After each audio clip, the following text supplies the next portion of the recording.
Hey, nonprofit friends, Julia here. If you're already dreaming up your next big fundraising win, I want to let you in on something special. Bloomerang's annual conference, GiveCon, is coming up May 17th through 20th. And trust me, this is the place to be if you want to sharpen your fundraising and communication skills. I'll be there leading a session called From Passive Posts to Powerful Campaigns, Social Media That Drives Donations. If you've been wanting to turn your content into real conversion, you're going to love this one. But here's the part you don't want to miss. GiveCon's lowest registration rate is available right now through January. Prices go up on February 1st. So this is the perfect moment to grab your ticket and save your organization some of your budget. Join me and an incredible community of changemakers at GiveCon. Learn more and register at givecon.com. That's givecon.com. Now on to the show. Hello, and welcome to Nonprofit Nation. I'm your host, Julia Campbell, and I'm going to sit down with nonprofit industry experts, fundraisers, marketers, and everyone in between to get real and discuss what it takes to build that movement that you've been dreaming of. I created the Nonprofit Nation podcast to share practical wisdom and strategies to help you confidently find your voice, definitively grow your audience, and effectively build your movement. If you're a nonprofit newbie or an experienced professional who's looking to get more visibility, reach more people, and create even more impact, then you're in the right place. Let's get started.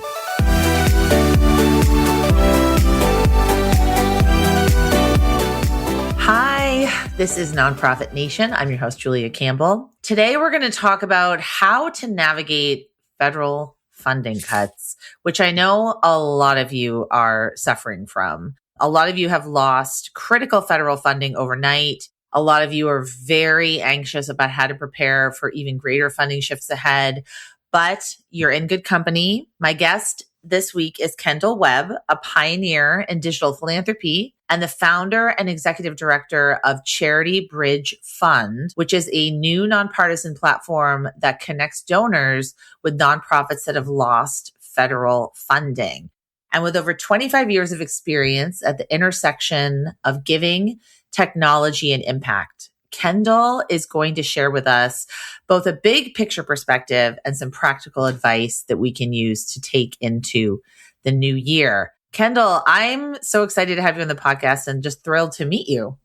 Julia, I'm honored to be on here. We love your podcast. So I know that you've been at the forefront of digital philanthropy since the early 2000s. I'm really excited to hear, kind of your journey. What first drew you to this space? Interestingly enough, I was in San Francisco on the for-profit side in the new internet world in the early 90s when people were selling CDs. What are those? Nobody knows what they are now. CDs. Selling what? CDs. Oh, CDs. I'll say, yeah, CDs, I know what a CD is. Yes. Many don't. My children a compact don't. disc. So CDs and books were being sold on the internet. And I got into a situation where I was working for a great company, a startup. We were selling products from drugstores. So I found myself putting SKUs on toilet paper and toothpaste. And I looked over into the philanthropic sector and I said, this is a great service, the internet, but we're selling toothpaste and toilet paper. What is the philanthropic sector doing with this great tool? And there was nothing. It was expensive at the time. There were a lot of VCs investing in for-profits, but meanwhile, the nonprofit sector did not have access to the ability to put their information online, which was expensive, and also to use it as a giving tool for their donors. So I looked around. Nobody else was doing it. I decided to launch a nonprofit myself called Just Give. It was a platform where we uploaded at the time, there were 600,000 charities, and we uploaded all their information through their 990s. So they had equal access and donors could come on and find even the smallest organization next to the largest organization, which was very important at the time because very few small and medium-sized organizations had name brands, but now donors could find them. And then equally, they could use that service to enable their donors to give online and donors would have the ability to track all of their giving in one giving history. So it was a really, really incredible experience that I did for 22 years. Wow, I love that. How have you seen digital philanthropy evolve over the time that you started Just Give until now? Oh, so much. It was amazing when I started. As I mentioned, there was no online giving at all. And there was Right. no democratization of information, even across the small, medium, and large organizations. So what we saw was donors finally had access to all this information. The small donors had visibility. And what we loved is there were all these amazing tools that were created to integrate donors in a much more daily basis, not just for end of year giving, but all around yearly giving. So there was a lot of peer-to-peer tools, a lot of fundraising pages, crowdfunding, as we all know now. That was all new. We started charity gift cards. So in lieu of gifts, you could give a charity gift card to somebody and they would give it to their favorite charity. It used to be you'd give a donation in someone's name, which didn't always work well. That happened to me once, and I didn't like where they gave it. They gave it to the San Francisco Orchestra, and I thought, oh, the homeless need it so much more. So charity gift cards were a way to enable the person to actually give it to the cause that they cared about. And then we also saw a really interesting way of getting credit card points back to charity. So we did a product with American Express where I asked them if they could do a third category, not just frequent flyer miles and retail, but actually charitable giving. And I said, if you can have people redeem their points, I'll send it over to their favorite charity. And they said, great. If you can build it with technology, we'll do it. And millions of dollars flowed through instantly. So the internet really opened up a whole scope of access to the philanthropic world to also enter the retail spending world. I'm so excited to talk to you about Charity Bridge Fund because it does combine digital philanthropy, technology, and it's just something that is so relevant and timely and urgent. So what inspired you to create Charity Bridge Fund, and what is it doing? How can we use it? So it all started actually back last spring when I was hearing about all the defunding that was happening in the federal cuts. I first heard about it through an organization that I knew well in Tanzania that I was working with. And I saw the disruption that happened when they lost their USAID funds and the chaos that it created internally for them and the inefficiency. And then a month later, I got a newsletter from another organization that I'm connected with that was a school lunch program. And they announced in their newsletter that they were scaling down from 18 states down to 8 states. So now I'm seeing not just disruption, I started seeing actual decrease in services. So that got me curious about, well, who's going to fill those services? And even to the point of how many other organizations are impacted by this. It wasn't getting in the news. It still isn't getting in the news enough because there's so much political news that's dominating. And a lot of people aren't able to listen to as much news nowadays as they used to. So these stories that used to be at the forefront of different parts of our history as a nation when this happened are getting kind of buried in the news. And what I found was there was nobody centralizing this information, even on the internet. When I looked, the stories were very fragmented. They were very few and far between articles that somebody might have written on one organization, like the two I just mentioned to you. They might have written one organization, but nobody was writing about the scale and scope of this issue. And when I dug into it, it scared me so much because it was across all sectors, not just one or two. Like normally during COVID, for example, it was medical and food, and everybody could focus on those two sectors and really help. Nowadays, it's all the sectors all at once. So nonprofits also started, I found, not telling their story. In the beginning, they told their story about what their needs were. But then they decided, I maybe shouldn't live in that world of uncertainty. I want to show strength. So we launched Charity Bridge Fund. It's a place for donors to get informed on all things defunding. They can understand the scale and the scope in a certain sector. We break it down very simply with these 3-page summaries. And then for nonprofits, we enable them to upload their profile with their story, which I think is the most important thing in the world, is to be able to tell that story tell you're being impacted. And what I love the most that we're doing is we're really helping nonprofits and donors understand what is that connection back to all of us as a community. So even if we're not using the service of the specific project that was defunded, why is that important for us as a country, as a people, as a nation to support that? And how does it affect all of us economically and socially down the road? I think this is a time where donors need to be re-educated on that, because we took it for granted. These safety nets would be supplied by the government.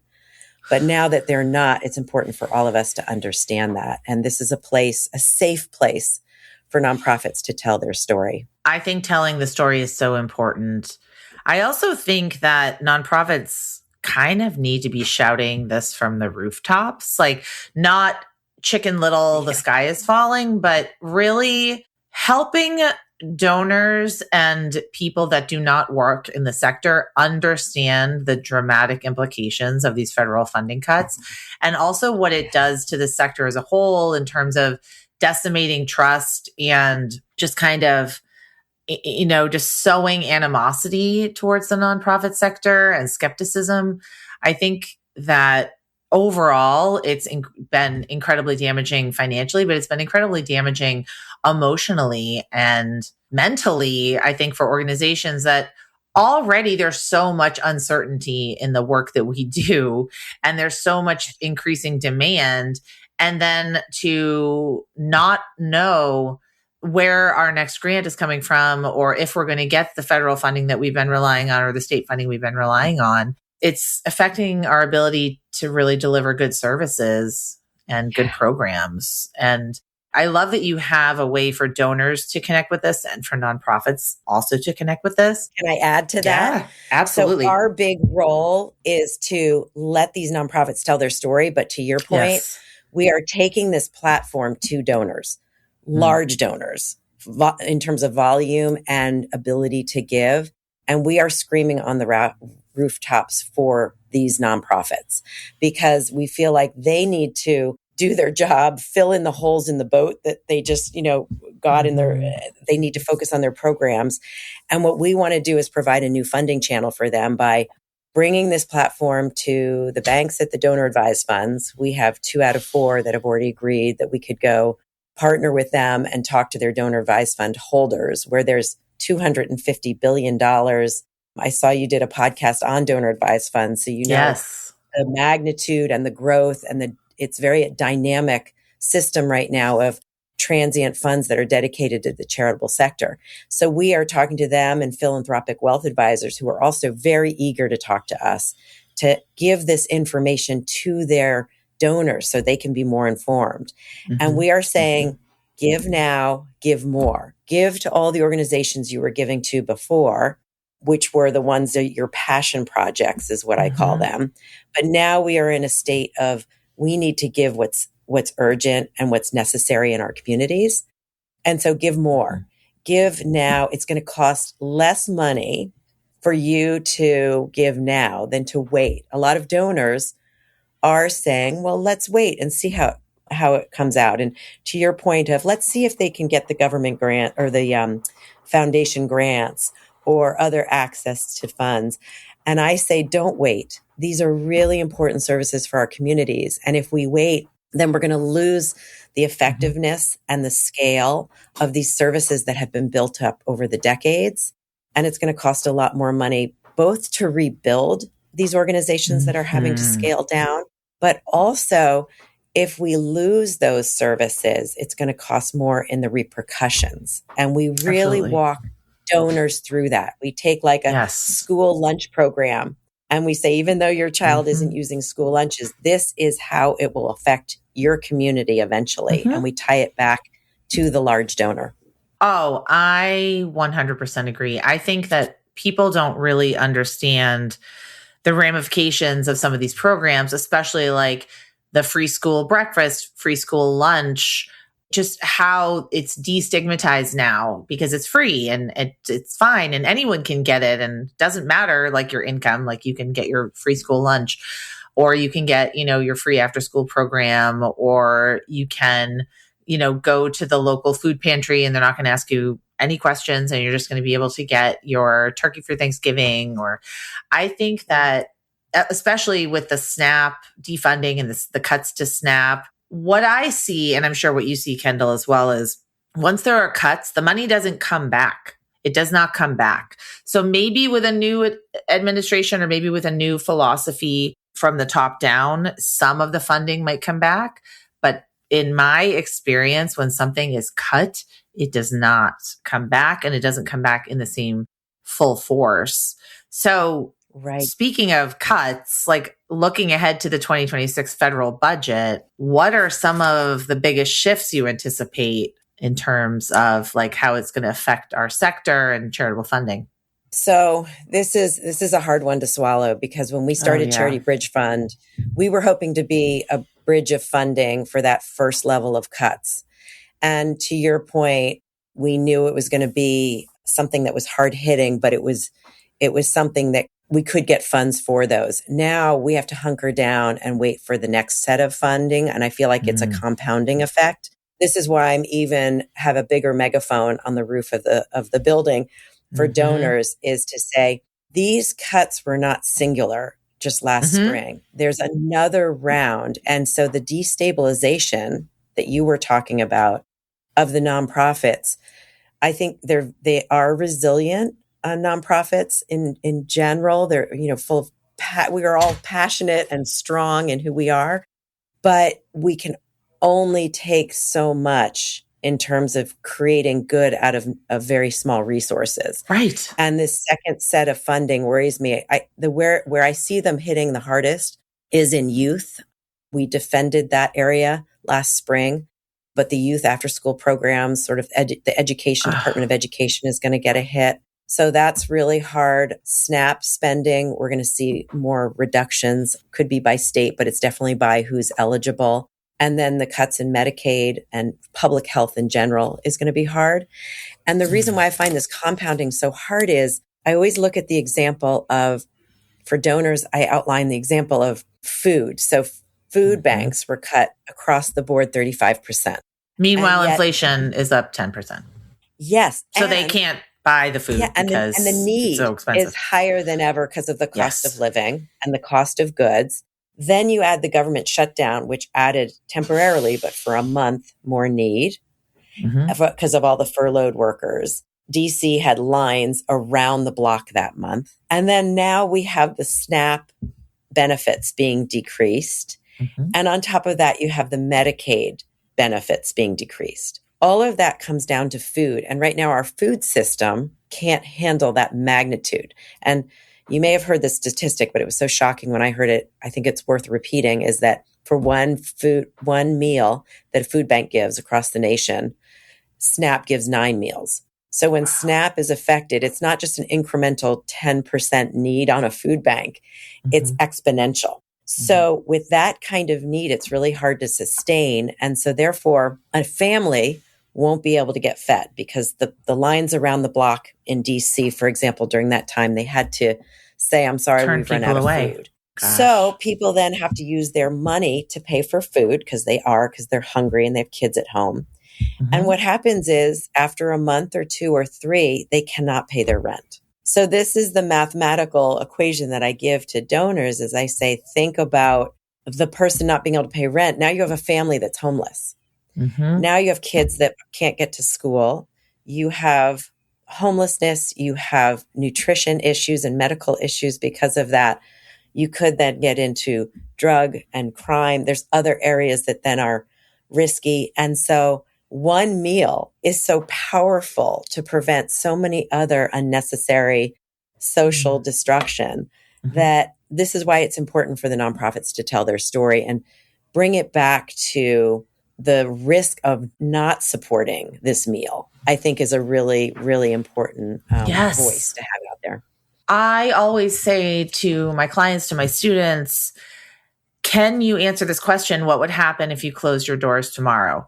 And what would even happen if you closed your doors for a day, for a week? And what Yes. would the ramifications be? And we need to really be honest about this. I love how you put it in such simple terms. And I know not everyone listening is working in food insecurity or, feeding the homeless, but what you're doing is filling a gap, and there are going to be severe consequences if you close your doors or if you reduce your services. Or I'm even just thinking something as simple as, like, I'm on the school board here and we have a meeting tonight and we're discussing the budget, and costs have gone up so much that our budget increase is 13%, which is like not palatable to the communities. But then you think, if you have to cut, there are job losses, there are losses to services, and there are losses to special education. And I think that what people need to understand is that a budget and what we fund is a reflection of our values as a society. Mm-hmm. It's a reflection of what we believe in and what we stand for and what we think is a priority. And I just really, how you framed it, I think, is incredibly powerful. Yes, it's humanity. It's humanity. What most countries do is they take care of their people. And yes, what's, I think, really frightening here is we've been hit across, like you said, all sectors are important. The arts are being hit. Public health is being hit. Youth programs are being hit. Even the parks, the national parks are being hit right now. And we're trying to tell that story as much as we can and louder, and so that we don't lose that, because those are the values of our country. And I love telling the story about, a lot of people say, oh, but it was money that the government, was giving, and the nonprofit sector is an optional thing. And I said, no, it's not. Back in the 1960s, the government they outsourced the social services to the nonprofits. So some governments choose to do it internally, especially the basic needs areas. Our government, they're not giving money out of generosity or goodwill to the nonprofit sector. It was a purposeful thing in the 1960s to say it's more efficient and effective to get to local communities if we outsource these programs to really knowledgeable people who know their communities the best and can understand how to use this funding the most efficiently. So the irony of this was, it was used to not create a big, expanded, permanent public agency in the government, but to actually outline it to the local organizations on the ground. And on the ground, the government is having the nonprofits do the work that they would like done. Many of it, as you know, is contracted out. So I'm also explaining to donors, these were contracts that the government wanted done. Often, these are congressional funds. These are funds allocated by Congress, but apparently that doesn't matter anymore. The government. Yeah. So I love telling that story, and donors' eyes open up so widely, because I feel like they've missed going back to the importance of storytelling. I feel like all of us need to remind ourselves and tell everyone who doesn't remember this, why the social sector exists and why it's so important. And the government isn't taking care of these things, so the social sector is. And as a people and as a values, like you said, what do we want and who do we want to be as a nation? That's why we should step in at this moment, at this critical time. So what else should nonprofits be doing right now? What are some concrete steps they can take to prepare for these funding cuts and this disruption in charitable giving, I think? Yeah. The biggest thing that I am seeing that is very effective is connecting to other organizations in your sector. So I've been in a few groups by issue area. It's been very helpful to share both the learnings, the hardships, if you're not in the hardships yet, so you can prepare. But if you're already in the hardships, to learn from other people in that area, but also to connect to ones that can help. So I've seen a lot of partnerships, very unique partnerships and collaborations that weren't happening before, because the sector was very concerned with the donor not getting confused about which services were done by which organization. So therefore, who should I donate to? I think that is pushed aside now. And the nonprofit sector has an opportunity to partner in the most efficient and effective way. And I think it actually is really good for brainstorming and also strengthening the services that we're doing and maybe even having efficiencies of scale on the back end. Save the Children always talks about now collaborating with other organizations that they would never dream of doing that, even in places like Gaza. They'll combine food and send one truck because they can only send one truck in now, barely at that. So that kind of collaboration with defunding, I think, can really work right now. And then the second part is engaging your donors in a more deep conversation, not to shy away from this topic. I think donors can handle it. I think we are getting them ready to talk about this and to have them as real thought partners with you, and don't be worried about scaring them away. Oh, absolutely. So smart. So you've had a front row for a while to donor behavior and how it's changing. Kind of what shifts are you seeing right now in how people give and what's important to them? One big one that I am just starting to see, and I think it will really expand in the next few months, is philanthropy is going to change for a donor drastically. It used to be that you had the luxury as a donor to pick a passion area. Mine was girls in education in Tanzania. Somebody else's might have been, porpoises in the Gulf of Mexico. And I feel like now people are going to really focus on need. And a lot of it will become possibly more localized. Most importantly, the need of our nation as a whole. And I think as we see those gaps happening and donors get more educated, I think they are going to step in bigger ways than just being sort of an arm's length donor. I think we will see donors giving money, getting involved, setting up networks, finding solutions. And that goes back to my advice to nonprofits of don't shy away from telling the real story of what you're going through. Yep. Donors want to participate in more ways than just money. And networks is very effective. One donor giving you 6 other very knowledgeable people who can either give pro bono services or more funding or more exposure to other donors, whatever it is, really can strengthen an organization. So use your donors, educate them, make them stronger, and you'll be stronger. Oh, I love that so much. So I know a lot of people, including you and I, are feeling pretty anxious about the future. And I just want to ask, what's giving you hope right now, even in the face of all this uncertainty? The one thing that lets me sleep every night is that I am more and more impressed. I've been in this industry, in this sector for 30 years, but I am passion of people in this sector. I've worked in the private sector for 30 years and I've worked in the nonprofit sector. And I tell you, the people in the nonprofit sector are kick-ass. They are, I don't know if I'm allowed to say that, but yes, of course. Are passionate. They are strong. They are resilient. They are gritty. And we are being tested now more than we have ever been tested. But I do have hope in the sense that the goodwill of the people in this sector, people are not going to run away from this. We might burn out occasionally, but we have a fuel tank that can be refilled. And that's why I say, lean on the other people in your sector, whoever gives you that ability to refill your tank.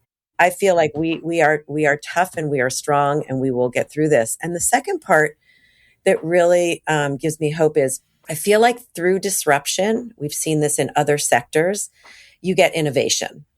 And if we're not scared of disruption, which right now we are, I am too at times, I try to hold on to the fact that this nation has gone through lots of disruptions and some good things have come out of it.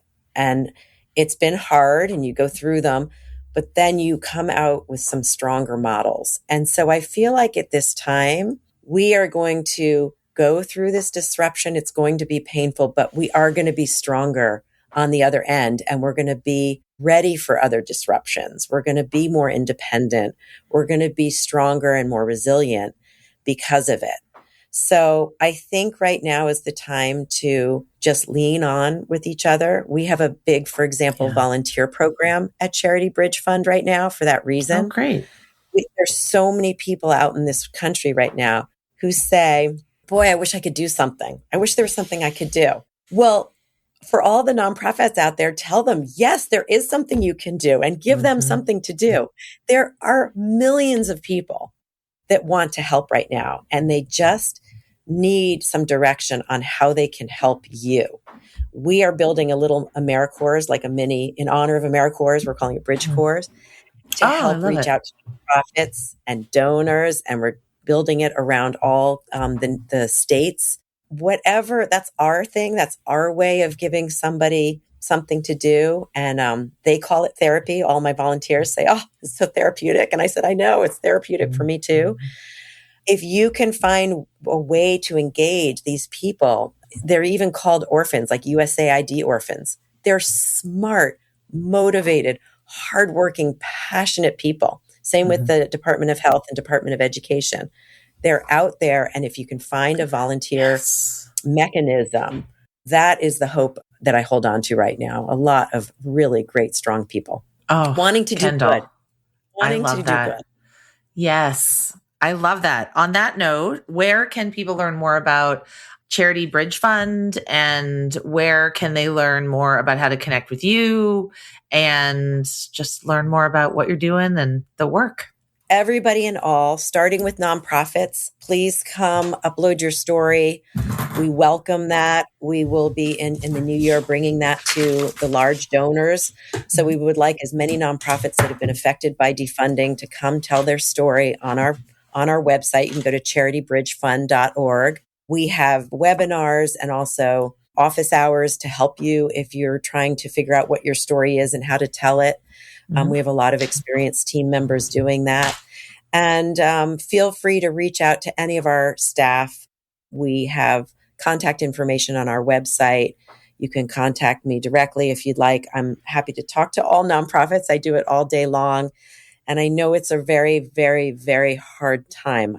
I really feel it every minute of my day. I do feel like we can get through this, and I am going to bring your story to some of the largest donors and shake them awake and shake them off the couch. So help me tell your story to them by joining this. I think it's very important right now. I do too. Thanks, Kendall. This was inspiring. I learned a lot. I know that a lot of my listeners are incredibly anxious right now. And I hope this provided a little bit of a ray of hope, and that we're all in this together. You're not alone. The work that you do matters. There are donors out there. There is funding out there. And as much as we can connect and do the work together, I think that's going to, rising tide lifts all ships. That's what I really believe. So thanks so much for being here, Kendall. Thank you, Julia, for helping all of this sector get stronger.